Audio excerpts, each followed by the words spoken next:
Hello, everyone, and welcome to the Anti-Doping Podcast, brought to you by the Partnership for Clean Competition. I'm your host, Dr. Marie McNeely, and today we are excited to be joined by our guest, Anders Solheim.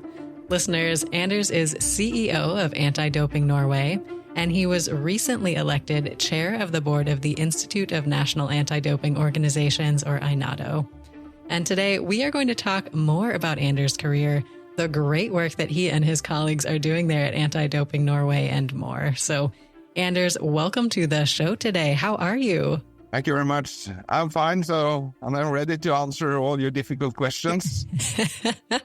Well, I am excited to ask you lots of difficult questions, but perhaps we will start with a softball here. So, Anders, can you tell us what you do in your role and what your responsibilities are there at Anti-Doping Norway? I am the CEO of Anti-Doping Norway, and our responsibility is to combat doping in Norwegian sport and among youth in Norway. So we do in sport, we do testing, education, we do some research activities, and we do result management. And outside the area of organized elite sport, we also do preventive work at fitness centers. We collaborate with local communities and counties in Norway. Phenomenal. And I know you have a particularly interesting story for how you got to this position as CEO of Anti-Doping Norway. So can you maybe start at the beginning, Anders, and tell us what first got you interested in anti-doping? I was a former football player in Norway, and I also studied sport management at the Norwegian School of Sports Science here in Oslo. And when I played football, I realized that what is important for me as a player and an athlete, that is that the competition is fair, but also that to take part in sport should be healthy. It should be good for you to join sport and to be active. And I think that the doping is contrary to the health of athletes, the health of players, and to the health of all the young generation who would like to practice physical activity and sport.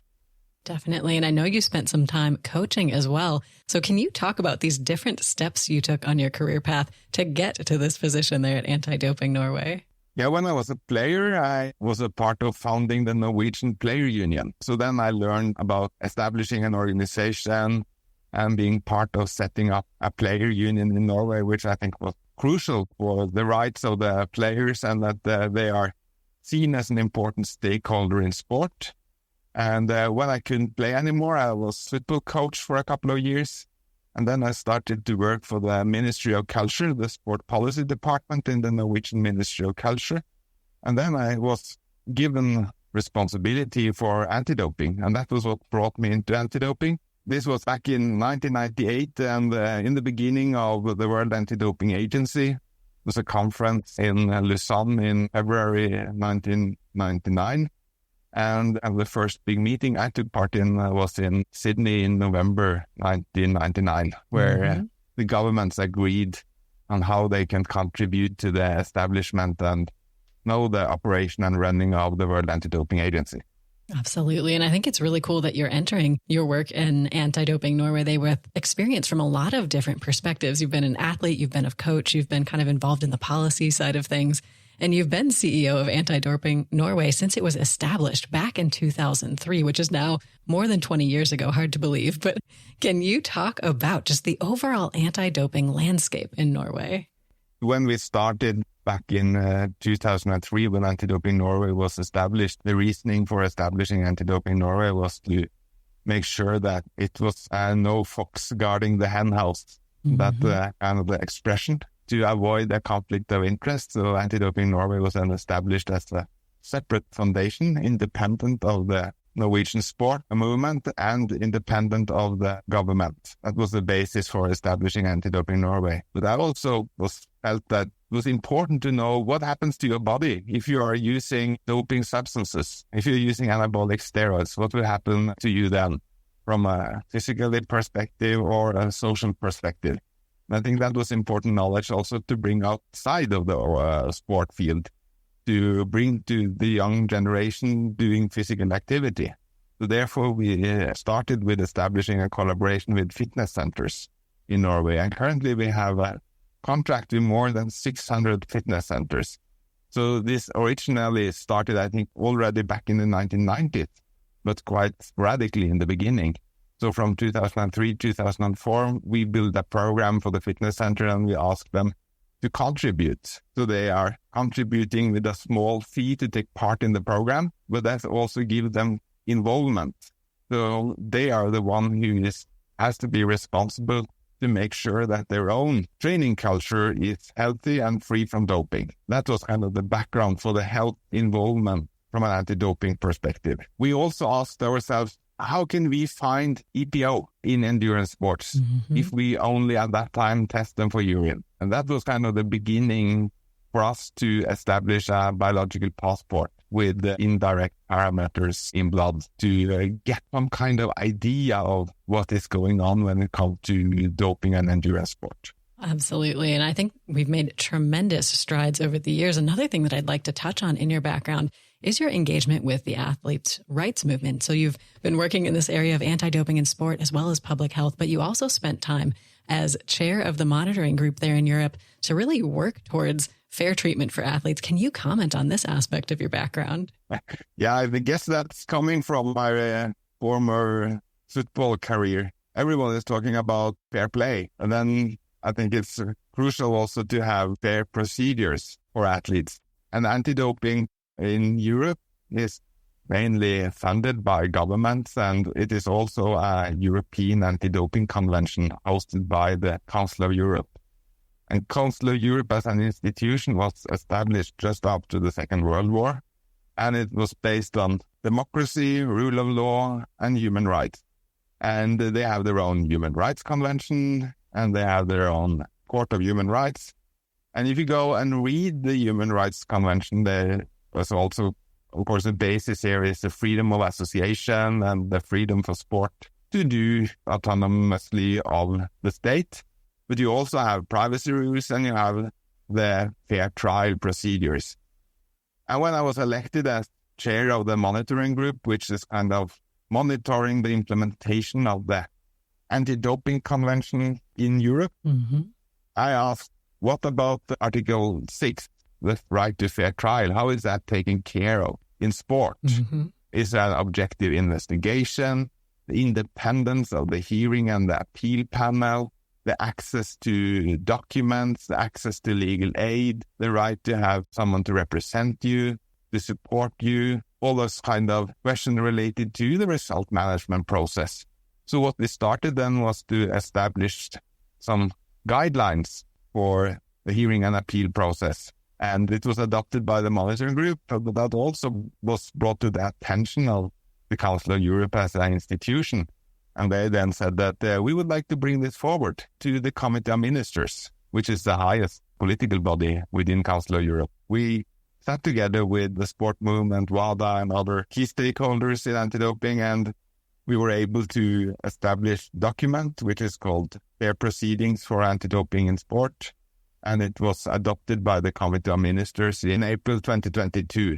That is still in the beginning of, if you're thinking about the society into legislation part, the executive part, and the judicial part. I think the judicial part is where we probably have possibilities to improve, to say it diplomatically. Definitely, I agree. And I think you and Anti-Doping Norway have really been involved in a lot of these key developments or advances in the field of anti-doping over the years. So from your perspective, Anders, what do you see as some of these key changes or maybe accomplishments for clean sport in Norway over the past 21 years that you've been involved? I think that the more in-the-blood passport was crucial when we started with that back in 2004. The way we were running education, that we in 2008 established the first e-learning program, which we called Clean Winner, which was used in many countries in the world in 2008. And now we have the third generation of the e-learning program.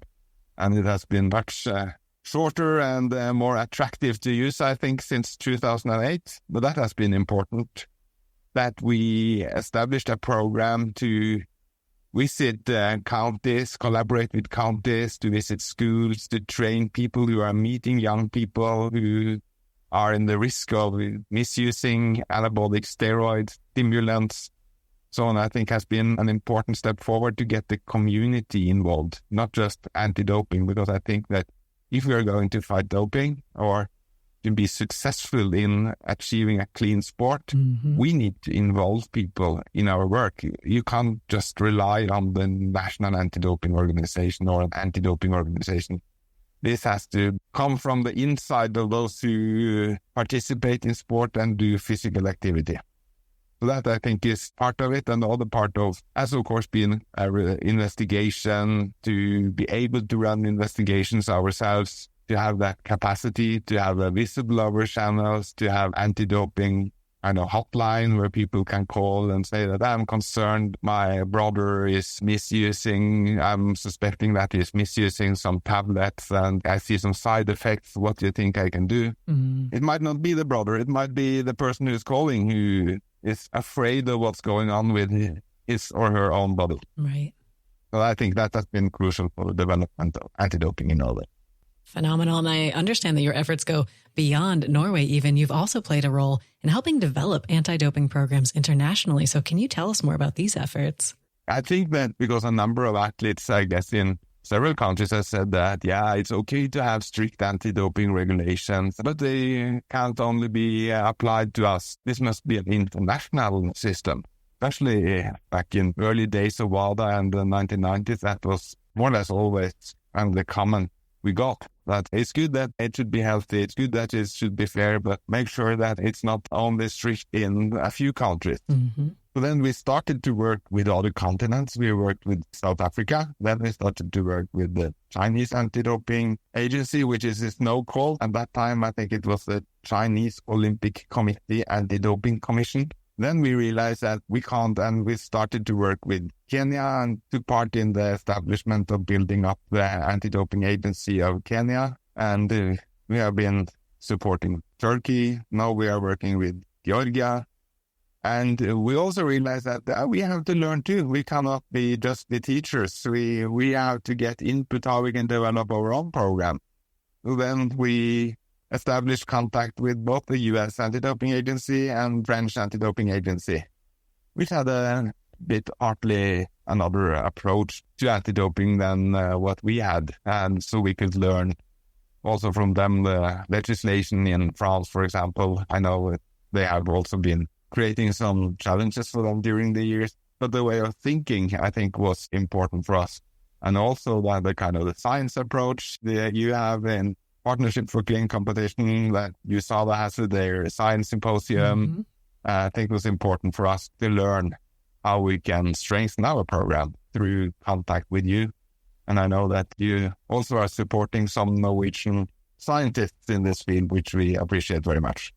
Certainly. And I think making these connections can be really valuable, like you said, to learn from each other and also to work together to solve some of the big problems in the field. And I know Anti-Doping Norway has been involved since over a decade ago, working towards this problem with growth hormone detection and some of those very early efforts. So can you talk about these developments? Yeah, one of my colleagues said that we have to look into human growth hormone and how we can establish better methods. Then we started, but we didn't end up with that kind of a publication, which was not the best way to move this forward.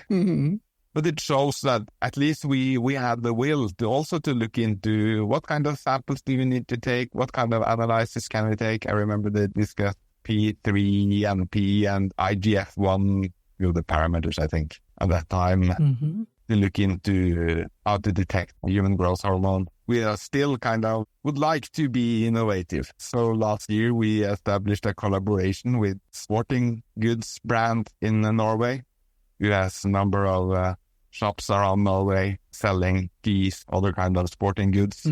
So we did some anti-doping training for their staff. So we tried to do different activities, which in the end can be good for all those people who do physical activity and to play sport.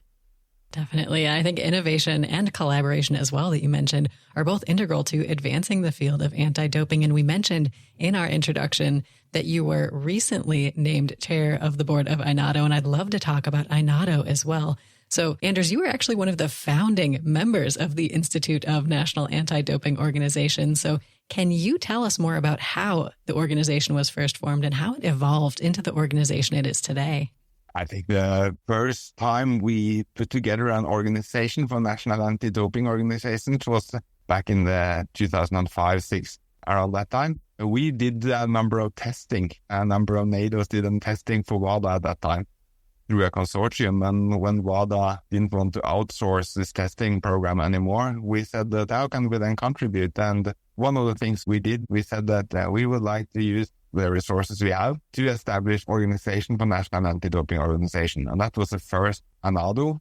And then after some years, we need to restructure this work. And again, we were part of taking the initiative to setting up the current Institute for National Anti-Doping Organization, because we believe that someone has to stand up and say that the national structures are important in anti-doping, because the NADOs are doing the majority of testing. They are doing the majority of education work. They are located all around the countries they are placed. I think they should be, in most of the cases, are the first meeting point for athletes who are grown-up athletes. And I think that is crucial. Most of the NADOs are funded by the government and with a clear scope to make sure that sport is clean. So therefore, I think that we need to be vocal and both make sure that we can do our job properly and also to educate our members as good as we can, but also to promote that it is actually NADO who is testing all the Olympic and Paralympic athletes all around the year, not only when it's the Olympic or Paralympic Games, but also those years where there is no international event taking place. It is done by the national anti-doping organizations. And I think that we need to talk about this because we are the cornerstone of the anti-doping work. That makes sense. And I guess thinking about this new role that you've just begun, what are you most looking forward to? I think that's what I'm most looking forward to. Mm-hmm. Is kind of to make sure that we internationally have the possibility to be seen and to be a valuable partner in the anti-doping program, because it's actually the NADOs who are doing most of the work. Most of the international level athletes who are also coming from countries where it is quite good national anti-doping organizations. So therefore, I think that is important, and it's also important to help and support our members when they need assistance. It could be many different occasions where they need someone to discuss with, someone to get some good advice from. And I hope that the NADO can give good advice, can support us and support others who need some. I think that is also very important, whether it is contact with laboratories or it is questions related to their mandate, the lack of independence, or it could also be kind of more general questions about good governance. We have established guiding document about good governance. It could be more leadership topics. How do you organize the work in your NADO? What is required for an anti-doping leader? Those kind of questions has just rarely, I think, been mentioned so far. It has been very kind of focused on the more business of anti-doping and not more of a leadership and management thinking in this area. That, I think, is attractive to me to see if I can bring that on the table too. That's a really good point. And you've mentioned these collaborations and interactions that Anti-Doping Norway is having with a variety of stakeholders. And I'd love to dig into this a little bit deeper. Can you talk about some of those key collaborations with these different organizations and why they're so important?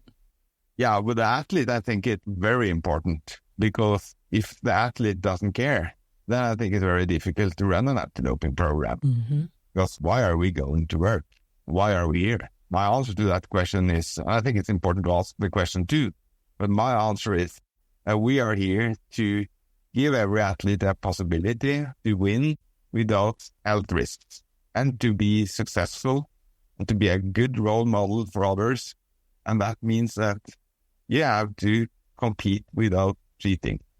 That is kind of talking about fair proceeding, but that is also fair play. And I think it's important, therefore, that athletes are giving an opportunity to speak about anti-doping. I think that the best example probably I have seen during the last year is from international biathlon, where athletes were vocal and said that it's important for us that biathlon is clean. And I think that is kind of the backbone of the whole anti-doping program. If you had athletes who said that, no, it's so difficult, we are testing so much, so why do you bother with all this? See us as a problem. then I think it would be difficult to run the program. So when it comes to the sport, I think that for them too, it's important that they are supportive, and I think they are. And we are very proud of the program we have from national federations here in Norway, where we have a kind of a checklist, so we can give them a kind of a certificate for taking an active stand against doping and to do whatever they can to be what we call a clean sport federation. So to get the engagement from sport, I think is important, because sometimes in some part of the international sporting community, it has been doping. If it happens, please don't tell us, because that might harm our reputation. It might harm our commercial activities. It's better not to know. Therefore, I think it's very important that they take the responsibility. And I think more and more we see that both with the establishment of ITA, Athletics Integrity Unit, Biathlon Integrity Unit, that the world is changing in the right direction. Absolutely. I completely agree that it's one of these things that you can't just sweep under the rug. You need to put this in the forefront and make sure that you're sort of actively managing and monitoring anti-doping, because otherwise it can sort of snowball into something that's a much bigger problem. And I'd love to talk about these scientific collaborations or interactions as well. So can you comment on perhaps some of the ways that Anti-Doping Norway engages with other people on a scientific front, including perhaps the Partnership for Clean Competition?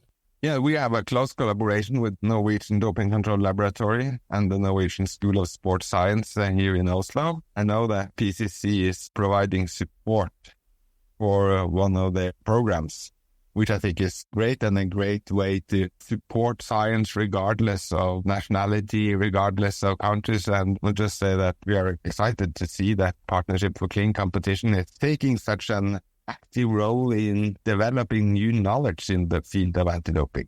I think that's crucial for the development of new analytical methods. We have a science director in Anti-Doping Norway who has been looking into the testing portfolio and what is needed when it comes to testing to detect doping on the one hand, but also on the other hand to look into what is needed from a testing perspective to deter doping, to prevent doping. Because we have always said that testing is both to deter and to detect. But I think maybe that we for the future need to look more closely into when do we want to detect and what shall we do to deter. I think this is important topics. We have been looking into use of medicines in sport. Do we see any trends between different sports? Is the use of medicines in ice hockey different compared to football, different compared to skiing, different compared to athletics or rowing?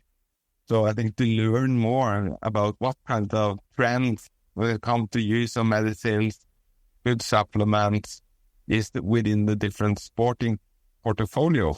And that might even differ between countries too. That what is happening in one sport in Norway might be completely different for the same two sports in the United States. Whereas we as an anti-doping organization, if we are going to be proactive and good in our work, I think we need to know more about what are they thinking, what are they using, why are they using different medicines? Are they using them to sleep during the night? Because their competition schedule is they compete more or less every third day?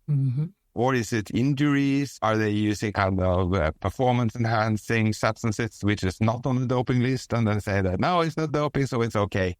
I think we need to look into that and use that knowledge to see trends and tendencies, and also to build our education program based on that knowledge. I think that sport is not sport. Sport is differentiated between region and disciplines. And I think we need to take that into account when we both are doing testing activities, but for sure also when we do education. There's no reason to educate for substances or doping methods. It will never happen. Oh, I definitely agree. I think there is this need to really get a clearer picture of the problem in order to best address said problem. So I think that is an important step, and I'm glad to see you're dedicating effort and scientific research to further advance that area of the field. And I know you specifically mentioned the collaboration with the WADA-accredited Norwegian Doping Control Laboratory, as well as the Norwegian School of Sports Sciences in Oslo. And I know the PCC is excited to be providing support for Dr. Sarah Solheim as part of our PCC Fellowship Program for a project she is working on with these two organizations. So can you comment, Anders, on the value of these kinds of programs for early career anti-doping scientists? I think it's crucial because regardless of which area within anti-doping we talk about, knowledge is the basis for what we do. And without knowledge, we will probably just be lucky to do the right thing. Mm-hmm. Therefore, I think this is crucial. And I think it's great that this collaboration is going on and that we can develop the laboratory and we can develop new detection methods. And we can look into, for example, what kind of medicines are used in sport. Certainly. And we covered a little bit some of the different areas that Anti-Doping Norway is working on. If you had to look at the big picture here, Anders, what are some of the things that you think Anti-Doping Norway is doing particularly well in?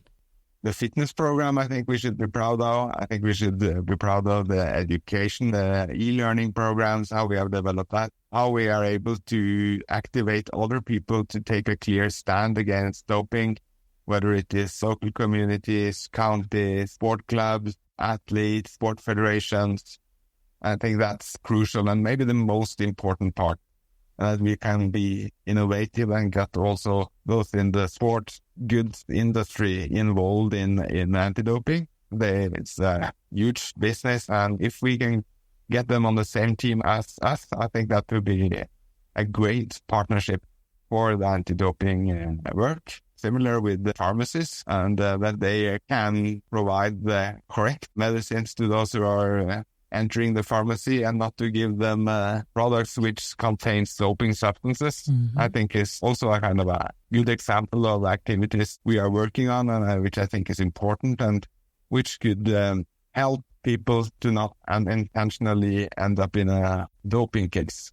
Absolutely. And I think, like you mentioned, the education and sort of public health areas of what Anti-Doping Norway is doing is particularly innovative. And I know you've been finding and leveraging some channels to really connect meaningfully with athletes where they are, whether this is social media, et cetera. So can you comment on some of these initiatives?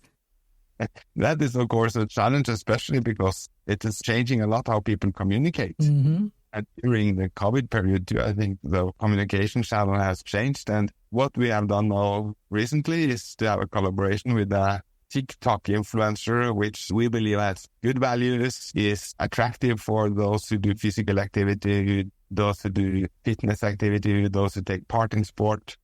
And in a collaboration with him, we were able to launch preventive videos, and they got several 100,000 viewers within a few days. That's amazing. In a small country like Norway. Mm-hmm. But I think would it be impossible for an anti-doping organization to do it themselves? Because why should a 15, 16, 17 years old boy follow Anti-Doping Norway? I think that would be a very huge challenge. Mm-hmm. So therefore, I think we need to use others to speak on our behalf to the youngest generations. Definitely. Well, I think this is an amazing initiative. And I think speaking of challenges, there is no shortage of challenges in anti-doping. So what are some of the biggest challenges that you see Anti-Doping Norway is facing right now? Like traditionally, it has been regulated by sport rules. And that we, as an anti-doping organization, has the basis for our activities that athletes are members of a sport club.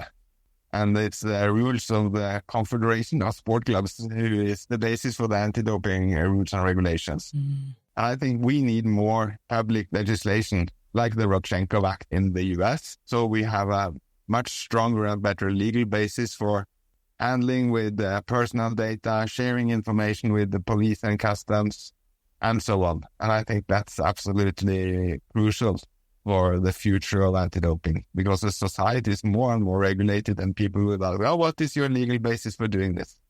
How can you share information? How can you handle personal data, sensitive data, medical information, if you have no legal basis for what you do?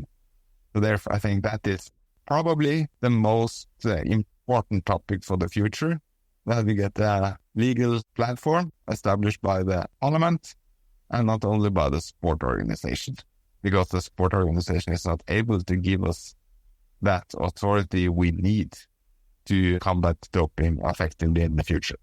Definitely. And I think you touched on a really important point there in your response, just the idea of data privacy. You know, what are kind of the rules that should be put into place? How far can you go? And what makes sense for the future? So how is Anti-Doping Norway starting to sort out some of these issues? We are working now. We have a license in the past, and then we have a temporary solution. And now we are working with the government to have a legal platform for our work so we can continue with testing and steroid profiles and blood profiles and whistleblower channel, and can use the data from the whistleblower channel and have a hotline where people can contact us and ask questions related to doping. We can go to home to athletes and test them early in the morning or late in the afternoon. I think that's why we need legislation in the field of anti-doping. And I guess that the more kind of regulated our societies are, the more that is needed. So that at least that is the situation here in Norway. But I also recognize the great effort by the U.S. government to put in place the Rodchenko Act, which is answering out part of the same challenges with police, custom and access to documents and so on. Absolutely. And I know bringing together all these different stakeholders to sort of learn how other people do it can be valuable. And in 2024, earlier this year, the Play the Game conference was recently held in Trondheim, Norway. And you, Anders, were among the presenters. So can you share some of the highlights or maybe the key takeaways that you had from this conference? Play the Game is originally, I think, a conference for more critical sport journalism, and scientists are looking into sport from another perspective than someone has scored a goal or a touchdown in the National Football League. Mm-hmm. Because sport has become industry, more or less. So therefore, I think that this Play the Game approach is important, and looking into who is hosting international events, which countries, and how is sport events used as a positive vehicle for development in those countries, or is it just used to promote current status of the country? That I think was an important discussion. We took part in more kind of the topic of human rights, and we can go back and read the Bill of Rights in the US, and I think that the principles in the Bill of Rights is still valid in the current anti-doping landscape. Mm-hmm. That was our approach for the Play the Game conference this year, based on the importance of ensuring that this is fair for the athletes and for the support personnel. And therefore, I think Play the Game, they have a more critical approach, and I think it's needed so we get a broader picture of what's going on in sport. I think that helps us to make the right decisions. Definitely. And I think Anti-Doping Norway is doing a wonderful job of advancing these conversations, as well as we mentioned that you are dedicated to advancing anti-doping science. So can you comment, Anders, on why it is so important for Anti-Doping Norway to be dedicating resources and to be supporting anti-doping research? That is because we need the knowledge to be innovative. We need the knowledge to develop better programs. That is when it's come to scientific methods. That is when it's come to use of medicines. That is what it's come to what kind of preventive programs does actually work. How can we make a difference? That is when it's come to the legal aspects. The science part is underestimated in anti-doping. Not when it comes to the more analytical part, I think we have invested a lot of resources in, but science is more than how you analyze samples. And I think that we need to broaden the scope of our anti-doping science to get more knowledge how to develop the kind of the whole program to make sure that sport is clean. When it comes to attitude, what works, what kind of channels can you use, how can you reach the young people, what is the effect of reaching the young people, how can we engage sport clubs, coaches, parents, to take some of their time to say that it's actually important that my kid take part in physical activity or sporting culture, which is good for their future life. Definitely. I think there are a lot of unanswered questions and certainly more work to be done in a lot of these different areas. But thinking about the next maybe 5 to 10 years, Anders, what are some of the key goals that Anti-Doping Norway is working towards? The key goal for us is for sure that Norwegian sport is clean and that we have an effective testing program which both can detect those who are cheating and also can deter athletes from using doping. But also, I think it's crucial for us to get the kind of the society's support, and we have that because we have been quite active and in the Norwegian society. And Norway is quite a small country where you can go out and meet people. And I think that is a key part for me that we are able to also not just to communicate through a screen, but also to sit together with athletes and those who are engaged in sport and say, what kind of sport do you really want? How can you get there? I think that's crucial. And I think that we also see in Norway a more kind of a commercial development of the sports sector, growing organizations outside of kind of the Olympic sport movement where the doping regulations already exist.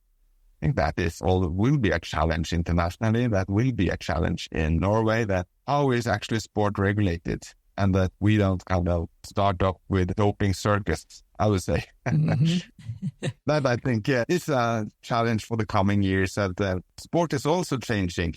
The landscape of physical activity is changing.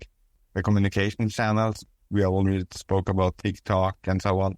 But also to go back to it is still possible to speak with people, to listen to them, to ask them questions, to get their engagement, ask what kind of local community do they want to be a part of, and what is important for them, and how can we assist them? How can we be those who are engaged in sports' best ally to achieve what they really want? Why do they show up? Yes, because they want their children to take part in a healthy and good environment where the sons and daughters can grow up and build a good life, the future of a good life.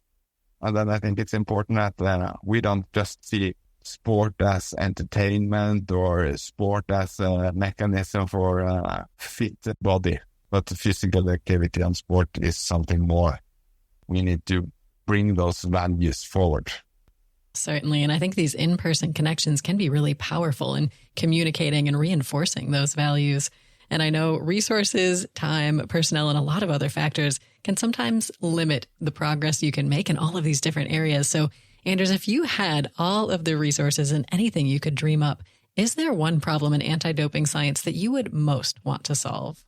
If we could have a detection method so that those we are tested, we can say that you are for sure clean and you have been clean for a long time. Mm-hmm. That would be a fantastic testing method. Because currently, when we are testing athletes, you can be tested many times and still be doping. And that is a big challenge, I think. Because you have new doping substances, the detection period is short. Cyclists, for example, saying that, have you ever doped?